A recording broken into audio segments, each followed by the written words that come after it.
Welcome back to my YouTube channel. അപ്പോൾ guys ഇന്ന് നമുക്കൊരു അടിപൊളി ചക്ക ഇട്ടിട്ടുണ്ട് കേട്ടോ. ഇതൊരു കുഴച്ചക്കയാണെന്നാണ് എനിക്ക് ടേസ്റ്റ് ചെയ്തപ്പോൾ തോന്നിയത്. അപ്പോൾ നമ്മൾ കൈയോടെ തന്നെ ഒരു ചക്കയപ്പം അങ്ങോട്ട് ഉണ്ടാക്കാമെന്ന് വിചാരിച്ചു കേട്ടോ. ഞാൻ എൻ്റെ വീട്ടിലാണ്. അപ്പോൾ ഇത് ചേട്ടത്തിൻ്റെ ഒരു ഫ്രണ്ട് കൊടുത്ത ചക്കയാണ് കേട്ടോ. അപ്പോൾ നല്ല അടിപൊളി ടേസ്റ്റി മധുരമായിട്ടുള്ള ചക്കയാണ്. ഇപ്പോൾ ഈ ചക്കയുടെയും മാങ്ങയുടെയൊക്കെ സീസൺ ആണല്ലോ.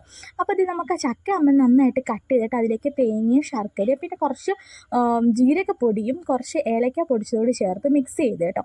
എന്നിട്ട് അത് നമ്മൾ ഗോതമ്പ് പൊടിയുടെ മാവ് നന്നായിട്ട് ഉപ്പ് ചേർത്ത് കുഴച്ചിട്ട് ഇലയിലേക്ക് പരത്തി അതിലേക്ക് ഈ മിക്സും കൂടി ചേർത്ത് ഇഡ്ഡലി തട്ടിൽ വെച്ച് ആവി കയറ്റി എടുത്തത് നമ്മുടെ ടേസ്റ്റി ആയിട്ടുള്ള ചക്കയപ്പം റെഡി ആയിട്ടുണ്ട് കേട്ടോ. വളരെ സിമ്പിളായിട്ടുള്ളൊരു ഈവനിങ് സ്നാക്കാണ്, വളരെ ഹെൽത്തിയാണ്. ചക്ക ഇഷ്ടമല്ലാത്തവർക്ക് ഇങ്ങനെയൊക്കെ ഒന്ന് ട്രൈ ചെയ്ത് നോക്കണം കേട്ടോ. ഇത് നമ്മൾ മിക്സ് ചെയ്ത് വായനയിലും ചെയ്യും കേട്ടോ. വായനയിലിൽ ചെയ്യുമ്പോൾ കുറച്ചും കൂടി നല്ല ഫ്ലേവറാണ്. പക്ഷെ നമുക്കിപ്പോൾ പെട്ടെന്നായതുകൊണ്ട് വായനയില കിട്ടിയില്ല, അതുകൊണ്ട് തന്നെ നമ്മൾ വാഴയിലാണ് ഇത് ചെയ്യുന്നത്.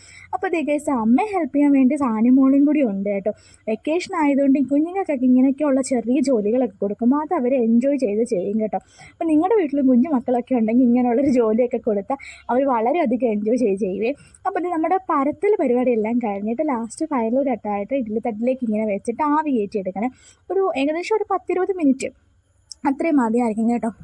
വായനയിലാണെങ്കിൽ കുറച്ചും കൂടി സമയം വേണം, കാരണം മാവ് കുറച്ചുകൂടി കട്ടിയായിരിക്കും. അപ്പോഴത്തേക്ക് 20 മിനിറ്റ് കഴിഞ്ഞ് നമ്മൾ തുറന്ന് നോക്കിയപ്പോൾ നല്ല അടിപൊളി മണമാണ് കേട്ടോ. അത് പറയാതിരിക്കാൻ പറ്റത്തില്ല. പിന്നെ നമ്മുടെ ചക്കയപ്പം അടിപൊളിയായിട്ട് റെഡി ആയിട്ടുണ്ട്. ഇനി നമുക്ക് എന്താ ടേസ്റ്റിങ് ടൈമാണ്.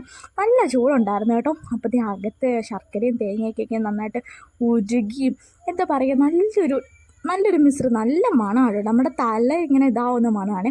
അപ്പം ഞാൻ നല്ല കൈയോടെ തന്നെ ഫസ്റ്റ് ചക്കയപ്പം ഞാൻ തന്നെ അങ്ങ് ടേസ്റ്റ് ചെയ്ത് നോക്കി കേട്ടോ. അപ്പം ഞാനിപ്പോൾ വീട്ടിലുള്ളതുകൊണ്ട് ആദ്യം തന്നെ ഉണ്ടാക്കുന്നതൊക്കെ ഞാൻ തന്നെ ഒന്ന് ടേസ്റ്റ് ചെയ്ത് നോക്കും.